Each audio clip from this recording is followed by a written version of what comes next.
It's just Wi-Fi. But once it catches up, it is lagging a little bit. But once it catches up, then we should be good. Let me see. What else can I close here? I'm going to close all that. I'm just closing stuff. I got to free up some bandwidth, you guys. I'm closing things. Oh, it might be because I had like multiple StreamYard windows open. Oh, look at this guy. I was hoping. I tried to find you on Facebook to see who you were live with, and you're good. So we're good. We got the full quadrant. My internet's a little laggy, and we're just gonna deal with it because that's just the life we're living here. It's weird that it's laggy. You don't sound super laggy to me. Just the camera. My video looks laggy to me. Oh, your video does. But my sound isn't. Good thing it's a radio show. That's right. It's a radio show. It can go as sideways as we want it to. Maybe it'll catch up. Maybe it won't. Let me change it to public. Here's we're gonna institute a new segment as we get some people jumping on here. Give it a like, give it a share. Dan, cutest thing yesterday. Marty has her like food blog, her venison 365-ish. And yesterday I made for the first time. Well, now my screen's going all weird here. I'm like Shawn. For the first time yesterday, I made wild turkey nuggets, and you like fry them, and then you put them in a pan with some heavy whipping cream, and it kind of like condenses, and then they're just freaking deliciously and not healthy at all. And so Danny was giving her review, and Marty was like filming her just like to be funny. And Danny's 8 and has like my kind of energy with 8-year-old vibes. And so Danny's like, hit the button with the thing, you guys, and the subscribes. And she did like all the stupid stuff that I do, but I'm like doing it to be funny. And she was doing it because she's like, I don't know exactly what you're supposed to do, but I think I've seen a social media video or two. And so I'm supposed to tell you to punch this or do that. And it was just freaking adorable. I was laughing so darn hard. But more importantly, the turkey nugs were off the hook. So here's what we got to do. We are officially in the back half of the year today. We got to get on the radio. That's what we need to do. Yes. I'm like, we missed last week, so I'm way off my game. Jai, you ready to make a radio show? You ready to turn this into a radio show? All right, I'm going to give you a signal here. You ready? Welcome to Happy Hour, brought to you by Best Damn Bookkeeping. Yeah, now it's a radio show. Michael couldn't be bothered to dance. That guy, you couldn't hit him hard enough with a stick to get him to dance. Look at him. He's no interest. Angela's doing all the dancing for everybody. Michael's not even acknowledging, like he can hear that I'm making fun of him for not dancing. He's just keeping a dead straight face as if it wasn't even. No, I admittedly had to turn my audio off. We just had something interesting happen. I can tell the story if you want. I like stories. Yeah, we like stories. It's not a big deal. No, we got to hear your story. The other story that we need to do today is we get a few people on here. The new segment. This is going to be a segment every time we do an episode. At least a Turf's Up episode. I think this will be fun on Turf's Up. We're going to get emoji stories. And we'll come up with a theme. This week, I want like best July 4th story told via emoji. And then I'm going to read your story during the show. So as we get more people coming on, I'm going to like repeat myself like 20 times about that. But drop your best emoji story in. Whatever your story is, you need to tell it in emojis. And then I'm going to tell it via reading your emojis. And we'll see how I do. Michael, since you're on the show, you don't need to tell your story with emojis. You can just tell it verbally. But if you want to go into the comments and put it in emojis either before or after you tell it, that'd be fun too. So, okay. Good choice. Same time. Yeah. Same time would be hard to do. That'd be super hard to do. You're super talented. I don't know if you're that talented. To like tell a story and type the emojis at the same time. That's some That's some multitasking right there. Yeah, I'll just tell it. Yeah. Hit us with it. What you got going? So, we do a lot of Yelp ads for clients, and we had somebody log into the master portal and change every single client's billing to their credit card.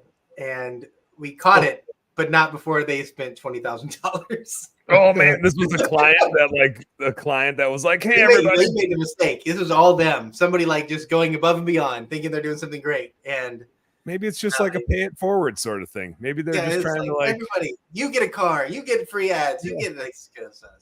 Anyway, that literally just happened. Get in here and buy y'all some Yelp. So when I was not paying attention, I was listening to this audio message about what just happened. That's funny. That'll be really interesting to watch the shakeout.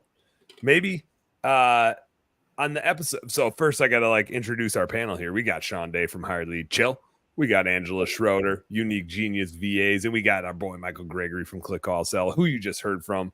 They're dishing out free Yelp advertising at Click All Sell. via one of their other clients. And myself, Dan Platta, Best Damn Bookkeeping. Coming up, I think I've mentioned this, but we officially have a sponsor coming up. We got to like cross the T's and dot the I's, but maybe July yet, maybe early August, we will have a official show sponsor other than, and as always, brought to you by Higher Lead Chill, Unique Genius, Click All Sell, Best Damn Bookkeeping, the people like on here that bring you some badass content and hopefully some funny content as well, like 20 grand getting racked up on somebody's credit card. I love that.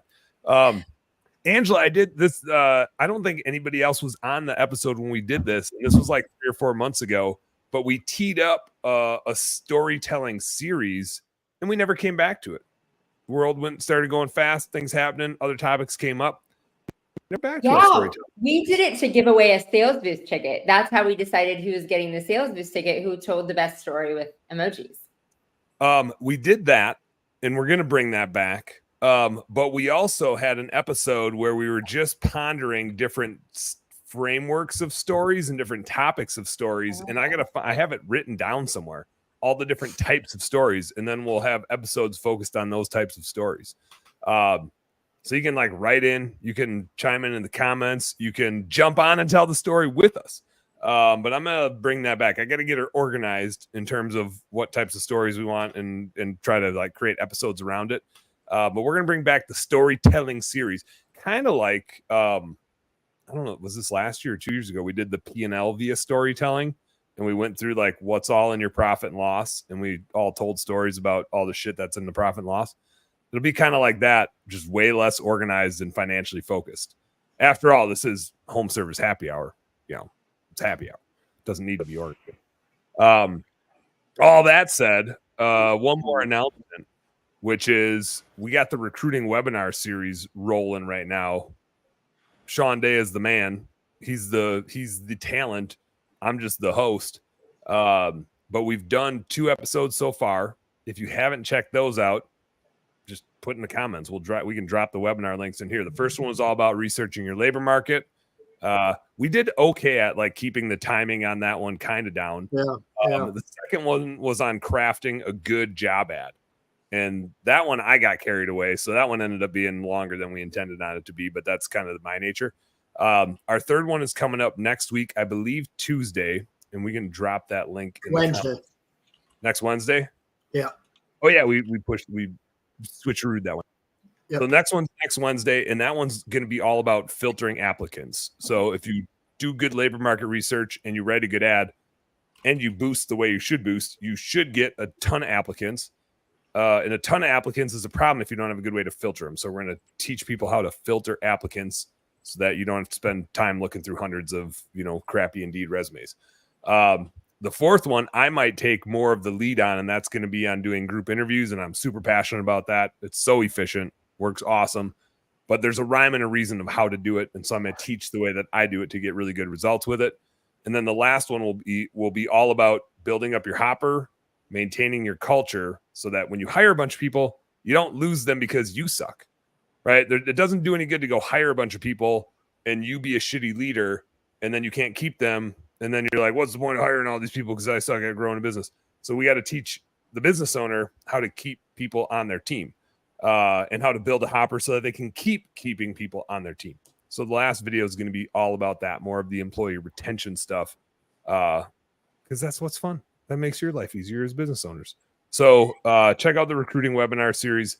I will drop that link for the next one in the comments here during the commercial break. That's when I'm going to do it. Jai, remind me to drop the link in during the commercial break. Got it. I can drop it in right now. Look at, yeah. I don't even do it. It's somewhere out there in the StreamYard. It's out there. I got it. But here's the deal for today, guys. It is July 10th when we're recording this. We are officially, somehow I feel like we were just talking about the spring rush, and now we are smack dab in the summer lull, and we're in the back half of the year. We are halfway through 2024. It's crazy. It's crazy to think that like COVID was now 4 years ago. Yeah. Like that kind of blows my mind. Like that feels like it was all yesterday, and that's pretty distant at this point. And the world shows it, right? Like the goofy demand that came after it, and the weird recruiting labor markets that came after it. We're settling back into like more of a normal world, and a lot of my bookkeeping clients are kind of scared by it because we don't have this crazy demand that we had the last few years. Things kind of like settled back to normal, and so you got to be like, customers don't just show up, and employees aren't impossible to find anymore. We're back to like a normal market. Charity said summer lull, question mark. And it's just this, it's perpetually, and I see this. I'm curious, you guys comment on this too, Shawn, Angela, Mike. The bigger the business is, the more it seems like they experience a summer lull. Like for solo operators, generally, because their business is oftentimes a lot of just referral based clients, they don't see as big of a dip in the summer. With our business, the bigger it got, especially exterior cleaning, like as we approached $100,000 months in June, July would be like 50 maybe. And as we got to 200,000, July would be 100,000 maybe. And it always seemed like damn near a 50% drop. The bigger we got, the bigger the drop was. Like the floor doesn't go up as fast as the ceiling does. We could always do more in May and June, and we could always hire more people and create more revenue in May and June. But it's always been really hard to lift the floor of the summer months.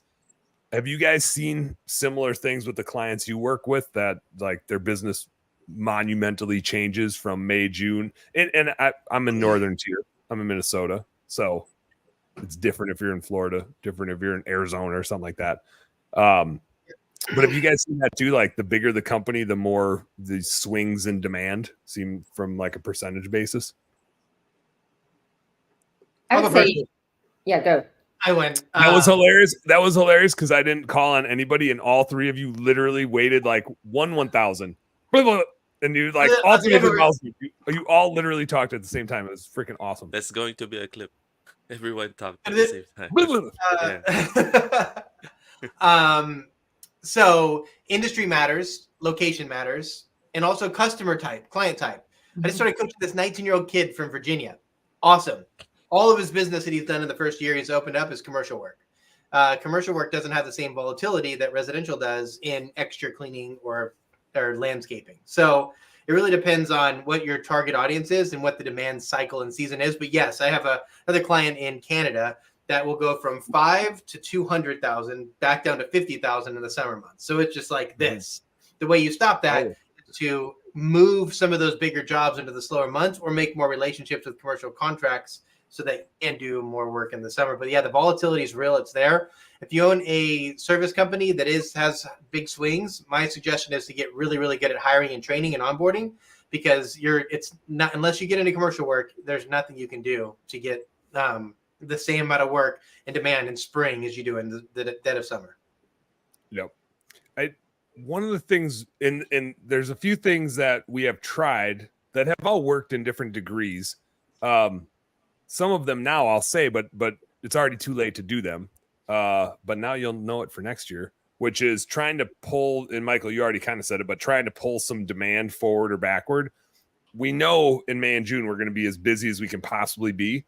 And so if people are calling, we offer them a summer price if they're willing to wait until July or August. They still need to make a deposit so that they lock in their spot on the schedule. But when we're super, super busy, we'll let them opt to get it done later if they don't have like an event or a specific timeline to get it done. Obviously, it's too late now to do that. The other piece of data I've seen in tracking this for a decade in our businesses, and I see it in a lot of our clients. Michael, again, I'm super curious your thoughts on this because you're watching marketing data, but I tend to see lead flow goes down in the summer. Just people have in general, people out there searching for our services goes down. And I see that in maid service. It slows down a little bit. Exterior cleaning, it for sure does. Lawn care, obviously, it for sure does. Landscaping. So the digital clicks go down, but their propensity to buy doesn't. I don't see a change in close rates, just in lead flow. And so that tells me it's not that they're not willing to buy. They're just too busy to search. It's just not top of mind because they got vacations and they got kids home from school. And so the routine, day-to-day routine changes. So they aren't thinking about this project or that project they need to get done. They're thinking about this vacation and that kiddo event. And like my kids are at camp this week and then they're at grandma and grandma's next week. And then, so your brain's working on all that stuff, not, oh, I need to get this project done in July here when we're trying to like enjoy our backyard or whatever. But again, their propensity to buy hasn't changed. The close rate hasn't really changed. So supplementing a lot of marketing with boots on the ground stuff, door knocking, yard signs, door hangers. I love letters on doors. I'm like, I always beat that like a dead horse, but I think a door letter is better than a door hanger. But anything where you can go get them, right? They might not be searching for you, but you can go get them. And then you still need to have a great digital footprint to bring them back to, right? You still need a great website that converts. You still need to have a really good Google presence because they're not just going to buy because you put a letter on their door. They're going to go search you, but at least you're triggering them to go search. I'll shut up now.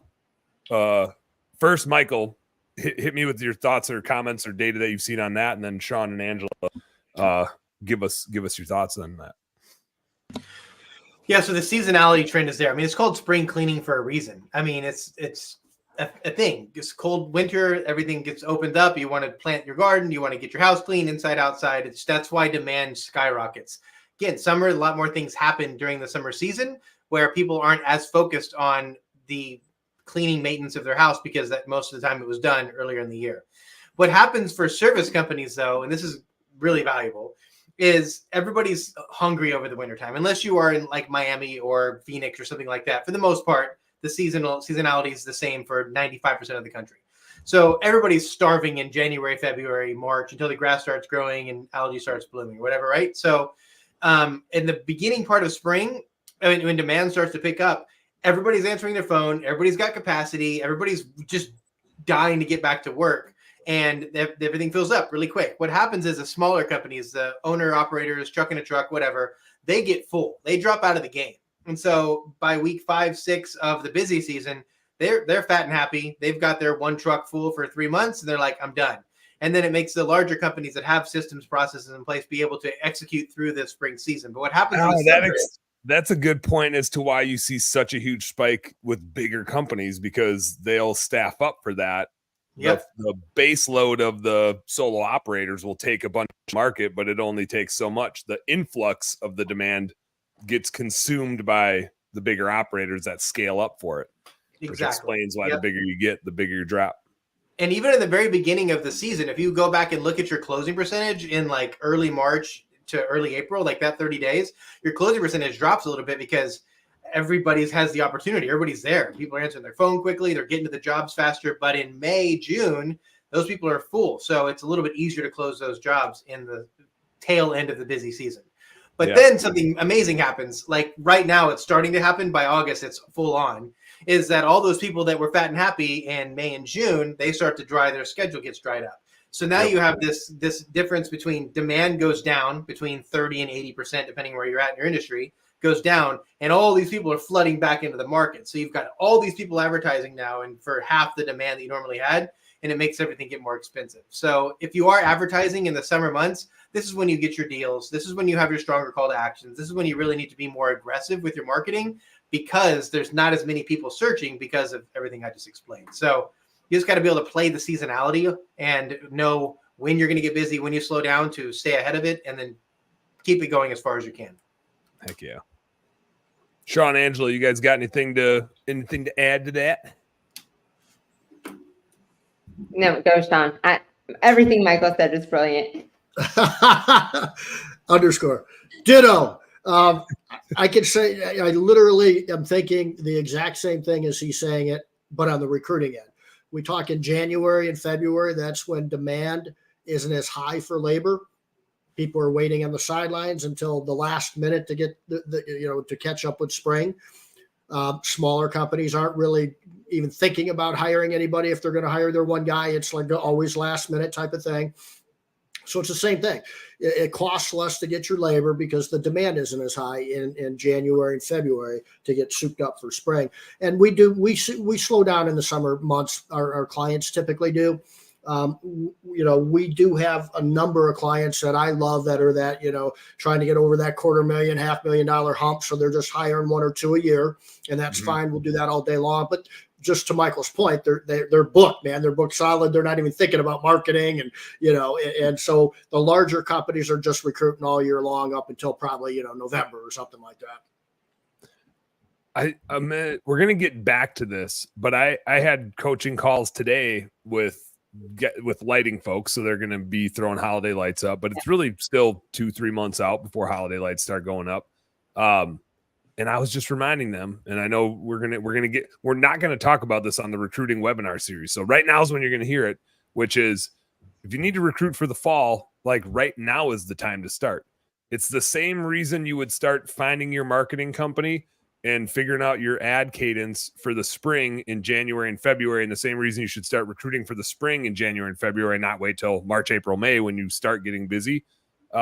That you should really start doing the recruiting for the fall right now. So you know who you're going to pick. And we're going to get back to that a little bit. When we start talking about the things you need to do right now for the back half of the year, that's one of them. Angela, you got anything else to add on the seasonality topic before we zig? This is a great comment. You guys are the smartest. I don't know. That comment cracks me up though. So I agree with what you said. So excited about that next time. Like now is the time, Christmas people. Like right now. Not like, oh, let's plan to gear up in August. It's like right now, like you're already late. The people that are ahead in the Christmas business are already talked to Shawn.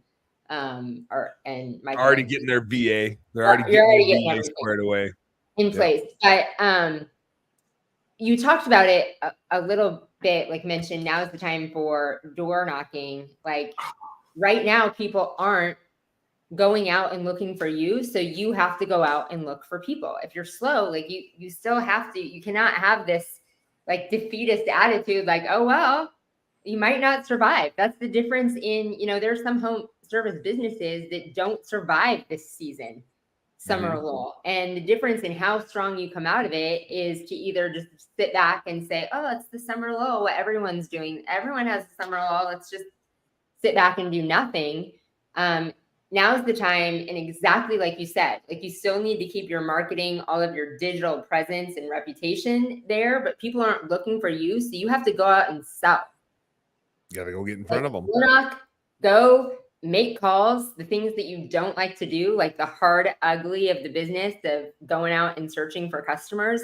You got to make that business happen, and you still can. People will still pay for it. They're just not searching for you. You can offer some kind of deal to keep your crews busy and keep your cash flow going in your business. You just have to go grind it. To exactly that, a couple weeks ago, I was doing my coaching thing, and one of my coachees was kind of feeling beat down. The demand was lagging, right? And he's got holiday lights coming up, but really needs like something on the schedule between now and then. But almost was like kind of just of the mindset of like throwing in the towel and just starting to get ready for holiday light season. And so just encouraging them to like go boots on the ground stuff, right? Over the like even over the week of July 4th, where like you shouldn't even be able to sell anything to anybody. Nobody should be around, right? Nobody would buy anything. It's preposterous that there'd be somebody at home willing to buy something. He just went out and threw some letters around, and just in neighborhoods he's already cruising through, and does landscape lighting and holiday lighting, and picked up like 3 landscape lighting leads and some really valuable relationships, literally just because he was out moving. Like they weren't coming to him, right? They weren't searching for him. They didn't even know he existed. He literally just was out in their neighborhoods making shit happen. And so especially in the summertime, that is the move. And as we all know, like it doesn't need to, and our buddy Josh Latimer always says, like, massive imperfect action. It doesn't need to be the perfect activity. You just got to keep moving. If you're sitting still and you're not out moving around, nothing gonna happen.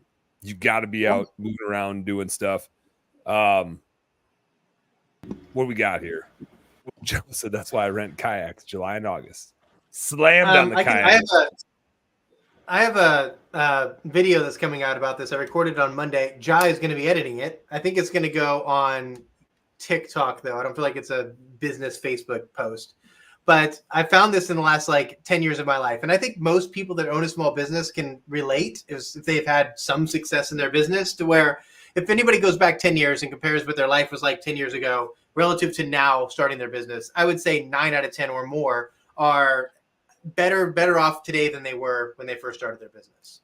And at least for me, what I've noticed is you kind of get into this like comfort, this complacency. You settle into this little pocket of success. You have more than you've ever had. You've got a team. You've got enough money. You've got kind of everything just working out, like that summer, right? You're fat and happy. You just kind of lull and you sit back. And it's what drives you to continue to move forward, right? Because you're thinking in the moment, like in this moment right now, I'm all good. But put yourself 6 months from now, when you know you're going to be back in $10,000 in debt because it's January, and you got to wait till spring comes again. So what is it that gets people to get out of that pocket of comfort and that complacency? Because right now in this moment, I'm good, but it's not about now. It's about the next 10 years and what I'm going to be building. And I feel like that's where at least I've struggled with lately, and where I see a lot of my coachees and people I coach in the Conquer program really struggle with is, I'm good. Like, my business is going good. I got employees. I'm happy. Like, how much do I really want? Yep. I always struggle with that too, because I think there's a double-edged sword there of which set of problems am I capable of handling right now? There's times when we should go hard at growing our business, and there's probably times where we should like perfect what we have now and just get more profitable at where we're at now, not focus on growth, but focus on systems and processes. The business tends to grow itself if we run it right. But there's different times, and especially when you have kids and all that sort of stuff, like priorities change. And so there's different times to push on growth and different times to push on systems and processes and slow down the growth a little bit so you can actually get really good at running what you have. We got to take a commercial break. I want to get back and read Zig's comment because I read it and it's hilarious. And so if you listen to this podcast later, you're going to have to hear it. But Jai, play us into a little commercial action. We gotta give love to the Turfs Up Radio sponsors, and we'll be right back with a little more home service. Jai, you there? Jai, there it is. There we got some tunes. Angela's dancing. Now we going. We'll be right back with a little more home service happy hour. Don't go nowhere.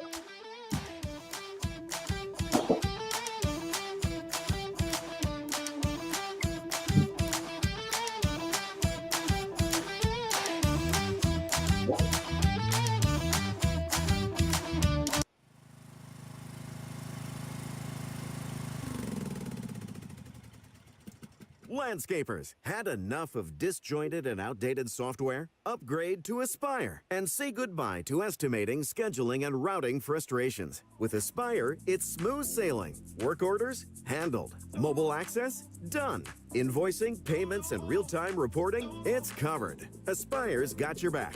Why settle? You deserve software that works just as hard as you do. Learn more at youraspire.com. That's youraspire.com.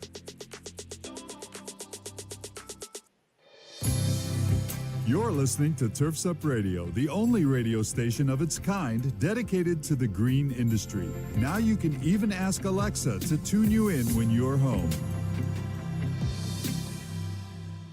True Fuel is a high-octane fuel precision-engineered for your 2- and 4-cycle equipment. They use the most advanced synthetic lubricants and stabilizers in an ethanol-free fuel, improving performance, protecting your equipment, and saving you time.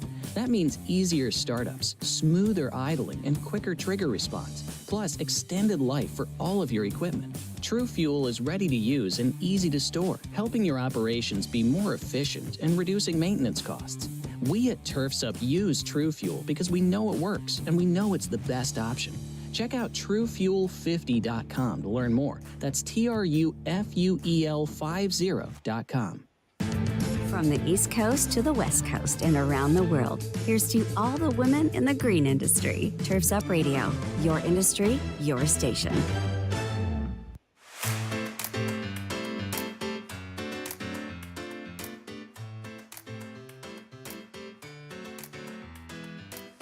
Angela's not over there. So dancing. Nice. Nice. Even with my little bit of laggy video. Where's Jai when you need him? This is Jai's song. There you go. Yeah. There he is. Told you. Got it. You got it. Now Angela's back. There you go. Now we know. All right, I gotta hit Zig's comment here because that just had me cracking up. We got some Joe Devono in the house. What's up, Joe? I'm gonna put it up on the screen, even though that'll take up half of the screen and cover up Michael and Angela's videos. Zig says our July is so dead it's scary.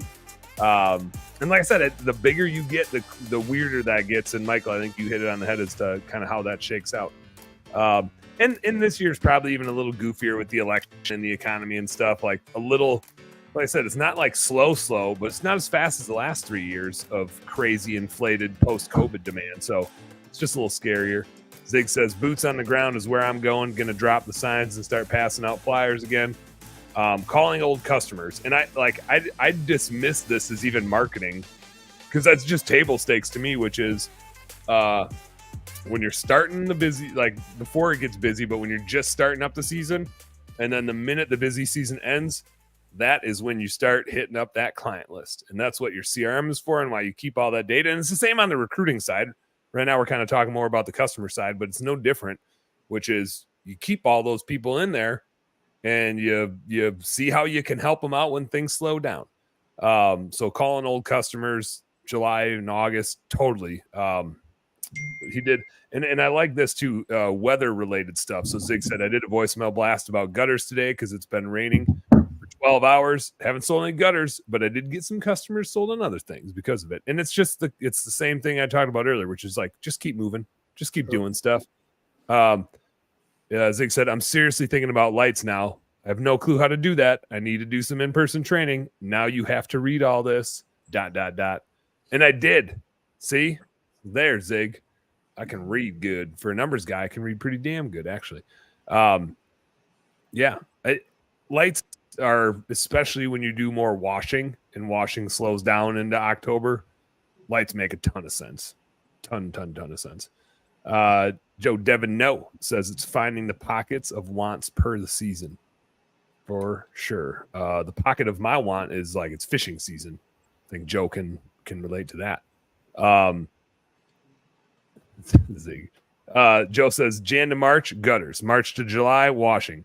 Kayak rentals summer, Xmas lights fall, all offered entire season with landscape lights and weddings. Maintenance plans that pay monthly also work great.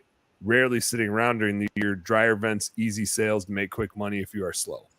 And I think that's it. Now the trick is there's a few nuances to it too, which is when you're smaller, it's a little bit easier to do more things because you're more hands-on. As you continue to scale, you have to find the right people to run the different divisions because you get spread too thin. So making sure that you have the right people to go out and do that thing versus start up this thing and execute that thing. I see people, it tends to be that when you're small, you do everything. And as you start to get bigger, you like narrow down to just like one or two things.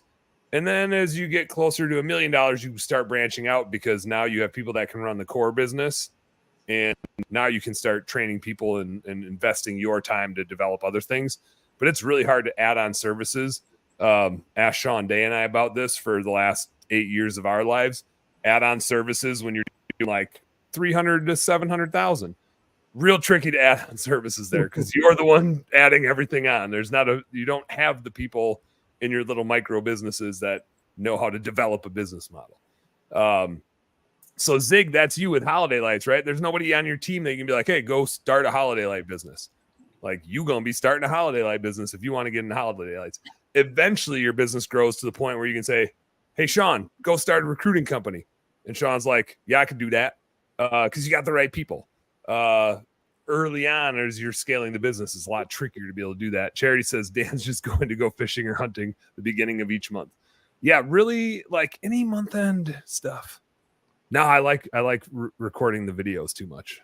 I still get to record some videos. They haven't kicked me out of recording month end videos for our clients. So I just might do it from a boat or a tree stand sometime. That'll be a good video. That'd be good. Now, I want to hit on this because I have run enough businesses for long enough that I've screwed up a bunch of things. And the back half of the year, if executed well, and like in a lot of cases needs to be executed well, like you can crush it. But you can also like on your face and not stack up money in your war chest for the winter. Did I get glitchy there? I sounded glitchy on my end. Yeah. Do I need to repeat myself? Did I say anything cool? Yes, please. Okay. Yes. I don't even remember what I said. So just keep nodding and pretend like I said something cool. Back half of the year. So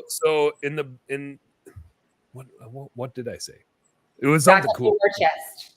Yeah. So there's a huge opportunity in the second half of the year, but if you don't, especially if you're farther north and you know you're going to be shut down for a few months, if you don't take advantage of it, like you can really be in a bad spot going into winter. If the farther south you are, the less of a concern that it is, but it's a monumental opportunity for all of us to bank up the war chest, which allows us to invest in new things, maybe kayak rentals if you're hanging with Joe. But whatever it is that you're going to get into, like banking up that money and building a war chest in the fall is huge to either survive the winter or expand in the winter and get into the next thing. I've screwed up a lot of stuff in Q3 and Q4 over the years. And so I want to hit on some of the stuff and Shawn, Angela, Michael, bring up anything that you guys are seeing too. But let's hit on some of the stuff that goes wrong in Q3 and Q4 that causes people to maybe not crush it and not enjoy their winter with a bankroll, being able to invest in growth for the next year. I'll start, and this one's probably going to tee Shawn up, and he's going to roll with this one. But back to what I said about my coaching earlier, and we knew this, and it's still frustrating. We would just not recruit soon enough. Like we knew we needed more people for the fall, and we would religiously wait till like mid-August. And I don't know why. We knew better. It's just one of those things. It's like even sometimes when you know better, you still suck at it and you like come up with excuses. And that was just like over and over again in our window cleaning business primarily. It wasn't as much in maid service because that was like year-round recruiting. But in window cleaning, when we know we need to ramp up for the fall, stupidly, we would wait till mid-August and then we just wouldn't have the best applicants. We would reactively hire. We'd turn people over and over again because we didn't hire the right people. And we would never be able to get to all of our leads in the fall. We always paid for leads that we couldn't actually serve. Ugh. And it always stemmed back to being short-staffed compared to what we really needed to be able to execute the amount of demand that was out there. Shawn, I'll leave it to you to expound on that. My blood's already boiling. I'd start with, how do we define recruiting? I think recruiting doesn't equal hiring. I think those are two completely separate things. I think recruiting, in my view, is the beginning or the process of building relationships with job candidates in your labor market. And when we're building relationships, you know, I tend to think we do it over a couple of weeks, over a month's period. That's what a relationship takes, at least. something like that when you're talking marketing, when you're talking recruiting. We treat recruiting and hiring so transactional. It's just throw something on Indeed, get all this shit coming in, and let's choose the first good one we see. There's no relationship. It's just like this boom, boom, boom. And of course you're going to wait till the last minute because you can get somebody in a week and then, and it's normally that first decent one that comes across the table. That's not the best one. It's not the cream of the cream of the cream of the crop, as you say. Cream of the crop. That's like that's like an old crisscross rap. I'm pretty sure crisscross wrote that in a rap song back. That's right. So I would just say there's no too early of a time to build a relationship with people that are going to produce tens of thousands of dollars for your business. That's all. That's recruiting. And then when it comes time to hiring, all you got to do is say, okay, I just built a relationship.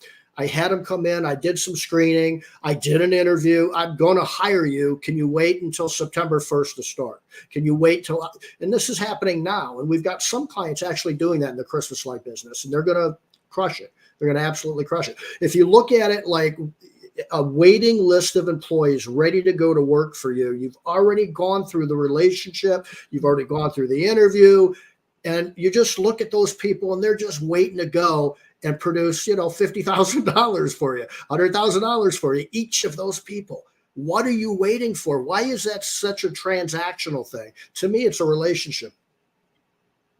The last person I brought on and the next person I'm bringing on, I had interviewed them back in the winter and stayed in touch. And when I interviewed him, I said, hey, I can't bring you on right away, but we're growing like crazy. I know I'm going to need you at some point in time. And when I reach out to you, or you stay in touch with me, well, let's hope that it's the right time. If it's not the right time, that's cool. Go get whatever job you need to go get. But if it sucks, I'm still going to stay in touch with you. And there will be a day where you work here and you're going to freaking love it. And then you work here for the rest of your life. It doesn't need to be next month. It doesn't even need to be this year, right? I'm going to do, if you're doing holiday lights, like I'm going to do holiday lights again next year. And maybe this year it doesn't work out, but now next year to plan on working for me come September. And so let's start talking about this now. I had this conversation again, back to my coaching groups. I had this conversation with my coachees, which is you're just never going to regret having a bankroll of awesome candidates. You will always regret reactively hiring shitty employees. And to what you said, Shawn, hiring somebody because they're good enough. I've done plenty of that. I'm not saying that I haven't done that. I just learned my lesson after doing it 1,000 times. But man, it changes everything when you're hiring proactively and you're literally picking from the cream of the cream of the cream of the crop. It just makes business a whole lot more fun. And you can stay engaged with them, right? Not everybody you interview and recruit is going to come work for you immediately. That's totally fine. Like you said, Shawn, recruiting and hiring are two different things. Hiring is just, it's the same as bookkeeping and taxes. Not the same thing. I mean, it's the same thing as hiring and recruiting. Recruiting is the thing that you do all year to hire the right people when you need the right people. Bookkeeping is the thing that you do all year, and taxes you just do once a year to make sure the IRS is squared up. But they're two, bookkeeping versus taxes, two totally different things. Recruiting versus hiring, two totally different things, and they do get convoluted. I think you hit that on the head. It's going to be less expensive too. To Michael's point earlier, because there's less demand, less businesses recruiting at that time for seasonality. They're waiting. Especially right now, right? If you wait until September to start recruiting, so does everybody. Because now everybody's hiring for the holiday season, like whether it's restaurants, warehouses, shipping, whatever. Everybody needs a shitload of employees for November, December. Yeah. And so if you wait to start recruiting in September, you're going to pay 3 times as much for all those clicks. It's just a guarantee. That's such an amazing point. You should talk about that more often. Totally should. I mean, we have that data we haven't talked about that a lot in the summer months, but I know, Shawn, you've talked about that for Jan and Feb. It's like, for sure, the cost per click to get awesome candidates in January and February is exponentially lower than March, April, May, and it just gets worse and worse and worse. And now it dips back down here in July because not as many people are recruiting. People are searching. And the sooner you get out there, the better candidates you're going to get and the cheaper you're going to get them for. You need a good recruiting system. And that's why you should check out the recruiting webinar. I did. That link is out there. Jai posted it on Facebook. I posted it on YouTube. Check that out. Jai, we got to take one more commercial break here. Give some love to the Turfs Up sponsors, and then we'll be right back with a little more home service happy hour right here on Turfs Up Radio. Dance us out of here, Angela. Close out this segment to the next segment. We'll see you in a couple minutes. I'm thirsty. I'm having a drink.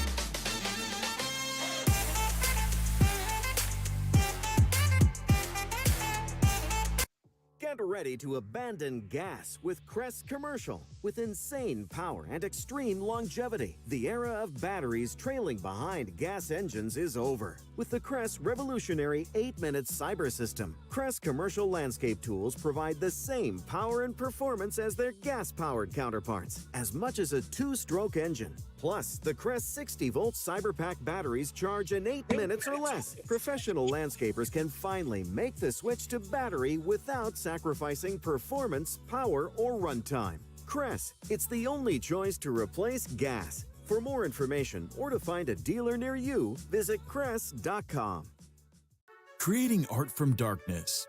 For over 20 years, Cast Lighting has designed and manufactured the world's most durable, energy-efficient, and technically advanced landscape lighting products available at astonishingly affordable prices. Cast offers an all-encompassing line of products with everything you need to get the job done. Cast Landscape, their most durable product, is best-in-class, low-voltage landscape lighting made of solid bronze with integrated and drop-in LED technology. These fixtures are built to endure the most demanding environments. Source Lighting, a new division by Cast, is your source for professional grand landscape lighting made of durable brass, offering both integrated and drop-in LED technology, and backed by Cast, the world's most durable outdoor lighting. Cast Lighting gives you innovative, state-of-the-art, old-world craftsmanship with tomorrow's technology. Visit their website at cast-lighting.com today. That's cast-lighting.com.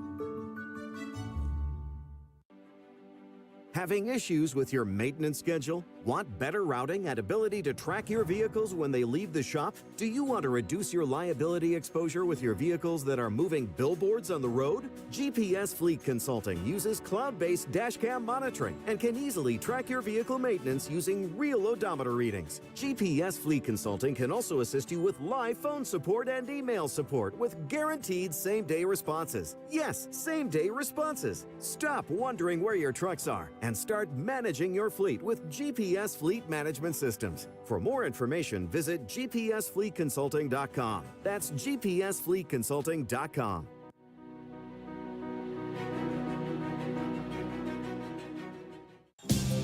From the East Coast to the West Coast and around the world, no one rocks like Turfs Up Radio. Turfs Up Radio, your industry, your station.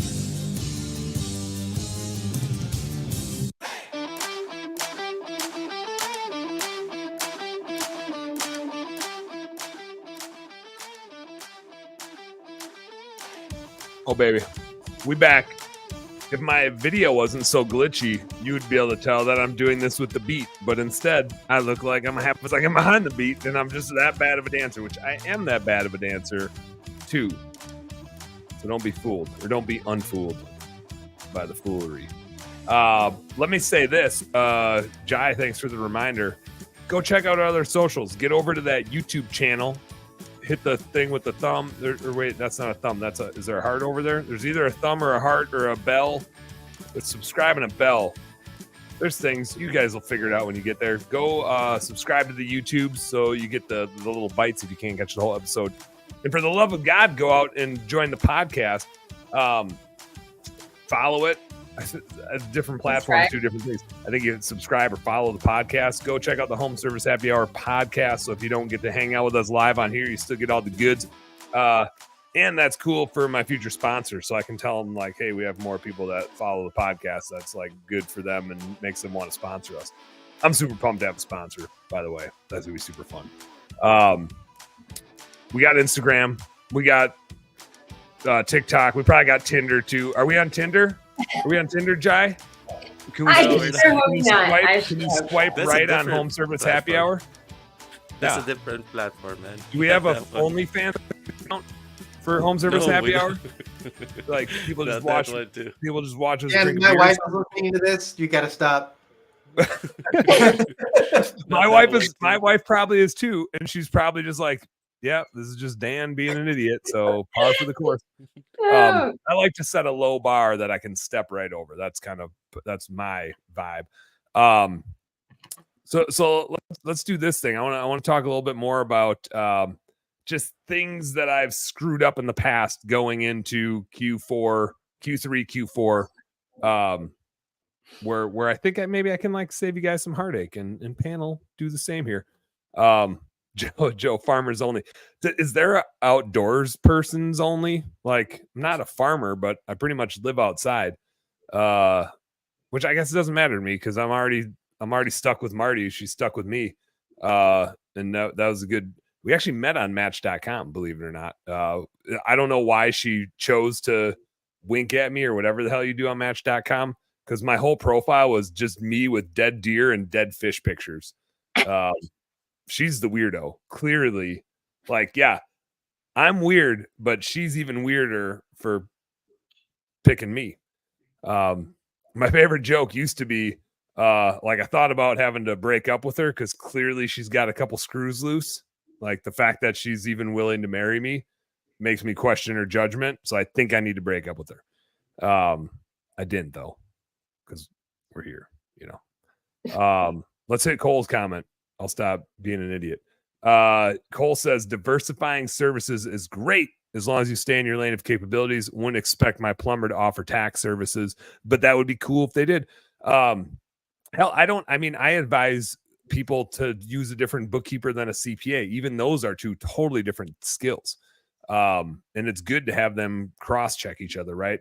So I agree. You got to be careful when you add on other services. They got to be complementary. They got to be trainable to the same crew, and they can't overlap each other, right? Part of the reason why Holiday Lights works for quite a few folks in our home service spaces is because their business is shutting down at that time. So they have tons of capacity. If you're in pressure washing and you're far enough north, you're basically shutting down, and therefore you get like another month or two of good revenue. And it tends to be like a catalyst to people getting into landscape lighting or event lighting or something else. And they get into that because now they got Holiday Lights and they need to supplement that, right? But you're adding things that use the same skill set, are easily trainable to the same crew. You don't want to add stuff where your crew that you have needs to be like experts in 4 things. That's why I tend to see when it's just you or you and a helper, you do 10 things. And as you scale, you get back down to like 2 things because you got to train a bunch of 20-year-old kids how to do them. And then as you get bigger and some of those 20-year-old kids get to 25 or 30 years old and they understand it and they can start a division, then you can start adding more things where you can be like, hey, man, you're running this business now. You let me know when you need help. I'm going to be over here running this thing and growing this thing. So I think you're totally right, Cole. I think diversifying services is great, but there is a cost to doing it. You have to have the right people. You have to have the right capabilities, and they need to work well together seasonally and like functionally. So going through the back half of the year, we hit on the recruiting part of it, and I've screwed that up for way too long. Just waiting too long to get things going. A similar thing I messed up was when we started doing Holiday Lights. I waited until like after Labor Day to start going. And of all the businesses we launched, that was probably like the stupidest timing of a business launch. Was like, it was damn near October. And yeah, we like still scooped some up, but I guess the lesson for me would be like waiting too long and underestimating how long it takes to get things going, and like not doing a proper like Gantt chart to really figure out like how long is it actually going to take to launch this thing, to understand it, whatever the case is.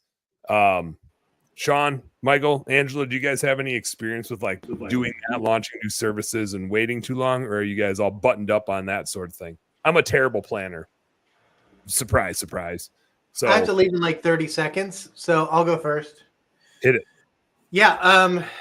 At the Conquer Summit this year, really awesome presentation by Roland, one of the founding members of House Call Pro.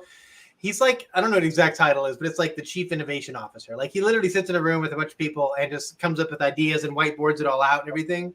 But he said something really, really powerful. And it's like, and everybody that's an entrepreneur has dealt with this at least once. I don't know anybody that's batting 1,000. And he's like, you're not trying to bat 1,000. You just got to get one good one out of 10. And that one good one has to outweigh the 9 losses that you've had. So we've all made mistakes, right? You can start your service late, not start it correctly, hire the wrong person the first time, or just not know how to train the first time. But as long as you get it better the second time, or as long as you get one right and it outweighs all the other losses, you're going to be fine. And so that's kind of my mindset, especially after failing a lot of businesses or just ideas in general, is that it's not about the failure. It's about what did you learn from it and how are you not going to do it again? And then what are you going to do to set yourself for success in the future? Oh yeah. Yeah. Good close. Now get the hell out of here. Your wife's going to be mad at you. It was great to see you, Michael. See you, Michael. Thanks for hanging, man. That failure is a great one. I mean, to piggyback off that, like, but the great thing about like listening to this, surrounding yourself with other people, is you don't have to experience the failures yourself.